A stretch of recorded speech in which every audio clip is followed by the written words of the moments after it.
પોલીસે પોક્સો ગુનામાં સંડોવાયેલા અને લાંબા સમયથી નાસ્તા ફરતા 21 વર્ષીય આરોપીની ધરપકડ કરી છે।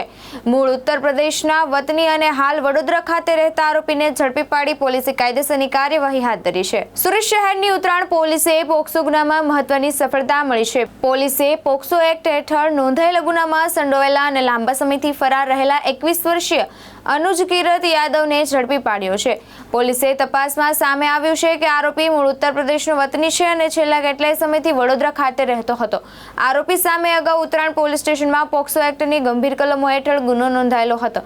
ત્યારથી તે પોલીસથી બચવા માટે નાસ્તો ફરતો હતો। ટેકનિકલ સર્વેલન્સ અને બાતમીના આધારે ઉત્તરાયણ પોલીસની ટીમે આરોપીને ઝડપી પાડી તેની ધરપકડ કરી છે। હાલ પોલીસે આરોપી સામે કાયદેસરની કાર્યવાહી હાથ ધરી છે અને કેસમાં વધુ તપાસ શરૂ કરી છે। સુરત શહેરના ઉત્તરાયણ પોલીસ સ્ટેશન વિસ્તારની અંદર તારીખ 30 જૂનના રોજ એક બાળકીના અપહરણની ફરિયાદ જે છે એ બીએનએસની કલમ 137(2) મુજબ નોંધવામાં આવે છે અને ત્યારબાદ આ જે ભોગ બનનાર બાળકી જે છે એને કોઈ અજાણ્યો ઈસમ એનું અપહરણ કરી અને ભગાડી અને લલચાવી અને ગુનો કરવાના ઈરાદે એને લઈ ગયો હોય એની જે છે એ મુજબનો એક ગુનો રજીસ્ટર કરી ભોગ બનનાર બાળકી અને આરોપી જે છે એને પકડવા માટે આ ઉત્તરાયણ પોલીસ સ્ટેશનની જે ટીમ છે એના દ્વારા તજવીજ હાથ ધરવામાં આવે છે અને આ ગુનાના અનુસંધાને ઉત્તરાયણ પોલીસ સ્ટેશનની ટીમ દ્વારા જે આ કામના આરોપી જે છે અનુજ કિરત યાદવ કે જે ધંધો એનો જે છે એ ડ્રાઇવિંગનો ધંધો કરે છે અને વડોદરા ખાતે રહે છે,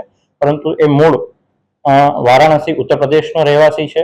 એને જે ભોગ બનનાર છે એને લલચાવી અને ફોસલાવી અને ગુનો કરવાના ઈરાદે પોતાની સાથે લઈ જઈ અને આ જે પોક્સો મુજબનો ગંભીર જે અપરાધ જે છે એ કર્યો છે, તો એના જે છે એને અટક કરી આગળ જે એના કાયદેસરની જે કાર્યવાહી છે એ ઉત્તરાયણ પોલીસ સ્ટેશન દ્વારા કરવામાં આવેલ છે અને આ જે ગુનાના કામે જે બાળકી છે એ પણ મળી આવી છે અને આ આરોપીના વિરુદ્ધમાં ઉત્તરાયણ પોલીસ સ્ટેશનની ખાતે બીએનએસની કલમ 137(2), 87, 64(2), IM 75(2) અને પોક્સો એક્ટની કલમ 4, 5, 6, 11 અને 12 મુજબ આ જે ગુના કામના આરોપી છે એ અનુજ કિરત યાદવને હાલમાં ઉત્તરાયણ પોલીસ દ્વારા અટક કરવામાં આવેલ છે અને હવે આગળની કાયદેસરની કાર્યવાહી માટેની તજવીજ જે છે એ હાથ ધરવામાં આવેલી છે। ભાવેશ ઉપાધ્યાય, દ્રષ્ટિકોણ ન્યૂઝ, સુરત।